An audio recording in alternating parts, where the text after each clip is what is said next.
What's up guys, Zuzumako here, and today we've got Battle Clothes Krillin. So another one from the Namek saga, which is really cool. So without further ado, let's get right into it.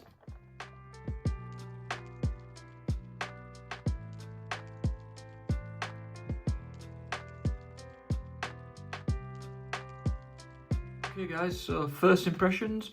I think he looks a bit stubby, like his head looks really big, and actually I've got the 2.0 Krillin to compare him to, which didn't come out long ago, and as you can see, his head is actually a lot bigger than the 2.0 Krillins, if you can tell from here, which is really strange, to be honest. I don't know why, there must be some reason for that, but it just seems a bit odd to be out of scale to a figure that's just come out recently. So if you just look, it just looks a bit strange, just the scale of it. So I don't know if I'm keen on that, to be honest. But other than that, first impressions, not too bad. His head was not attached when I first got him out of the case, as you probably saw. But yeah, that's the first impression. Right, onto the articulation next. So we'll start with the head. He's got good head movement. You can twist his head all the way around. Not that you would need to. He can look up, so he can look really far up. He can bend his neck down, so he can look down, which is good. His pauldrons, if that's what you call them, they can move, so that's good. You can get into some dynamic poses. His arms, pretty good movement. I can't see any complaints with that. As you can see, his arm looks a bit weird actually, but that's hidden away by his pauldrons. His chest, they've always got a bit of chest movement, these guys. So, and then down to his lower torso, a bit of movement. He's got these little guards. And then down to his legs. So he's got some good articulation in his legs. You can twist them around like that. In his knees, you can bend his knees about that far. So not overly far, but good enough. So you can get into like a flying pose. And his feet are pretty good. So well, actually, to be fair, you can't get him very far. There's only very limited movement in his feet, but it's good enough for some good poses. So yeah, that's the articulation. So next we've got the quality. So I'd say the quality is pretty good. I can't see anything wrong with it. Nothing, no marks or anything. The plastic's, quite good.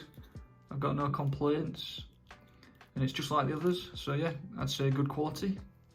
On to the next part, we've got the accessories. So we've got the first head is kind of like just a kind of unhappy face, I suppose. Like a bit of a frown, or maybe just a general normal face. Then you've got the next face, which is a grimacing face, or like a gritting teeth. So maybe he's in a battle and he's getting beaten, so that's pretty cool. Next one we have got like a closing the eyes, screaming face. So he's maybe he's firing a beam or something. So that's pretty cool. And finally we've got this one, which is kind of like similar to the last one, but you can see he's got like sweat droplets running down his face. So that's pretty cool. I don't think we've had that detail on these figures before, so it's nice to see. And so that's the faces. Then we get, as usual with these figures, you get a Dragonball. So the 1-star Namekian Dragonball, which is great for the Purunga set. And you get a guard. I'm guessing this is for his stomach. So it'll replace that bit there, as you can see. So that's when Frieza, I can't remember what form it is, but Frieza stabs him with his horns. So that's that bit. And then we've got this one as well, which is, so this one goes on his back, so it's the other side.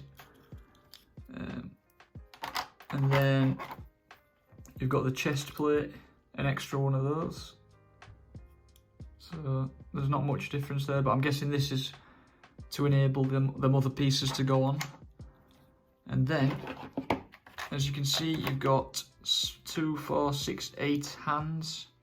So we won't really go through the hands, but they're just like different hands for different beams and stuff and different effects. So that's the accessories. Pretty good accessories, to be honest. So on to the final verdict. We'll give this figure a rating out of 10. So I'd say it's a pretty solid figure. I've not really got much to say wrong with it. The only issue I would say, as I said earlier in the video, the scale. So as you can see, maybe it's not a big issue, but his head compared to his other figure is just a bit, I don't know, it just looks a bit bigger, and maybe his body as well. I think this one's taller as well. So I suppose maybe he grows up a bit, but I suppose by this time he's already an adult in this saga. So, but anyway, I'd give him a 7 out of 10. Maybe that's a bit harsh, but I think it's just the scale of it that puts me off. But yeah, overall it's a really good figure, and I'm happy with that. So let me know in the comments down below what you guys think, and stay tuned for the next video. Thank you and goodbye.